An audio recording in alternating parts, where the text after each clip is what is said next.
اتلس کلنه بیبي آسیا د 3 کلنۍ عمر پر مهال زوروري تبي په عصبي ناروغي اخته کړه، خو په وروستیو کلونو کې د ناروغي د شدتوالي سره سم یې کورنۍ اړه سوې ترڅو نور یې په قفس کې واچوي.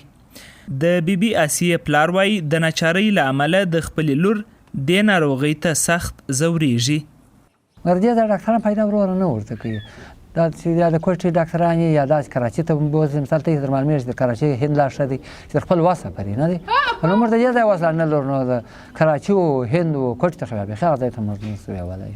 په هیواد کې د روغتیا د پیاوړتیا سره سره لا هم د بیبي آسیا په څیر د عقلي او عصبي ناروغانو درملنه ډیره کمه شونې ده.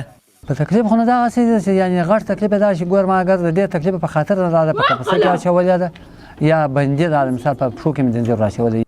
د کندهار روغتیايي چارواکي وایي د شدیدو عقلي او عصبي ناروغانو د درملنې لپاره تر اوسه په دغه ولایت کې کافي امکانات په لاس کې نه لري.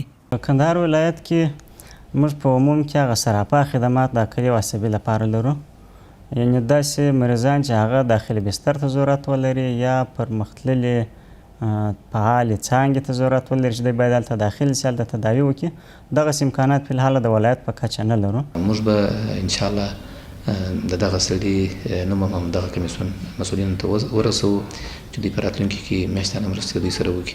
د جګړو او بېوزلي ترڅنګ په هیواد کې د ناسم روغتیايي سیستم د نشتوالي له امله ډیری وخت هیوادوال اړ کیږي ترڅو د درملنې لپاره بهر ته ولاړ سي، خو د بیبي آسیا د پلار په څیر ډیری بېوزله بیا دا مصارف نسی پوره کولای.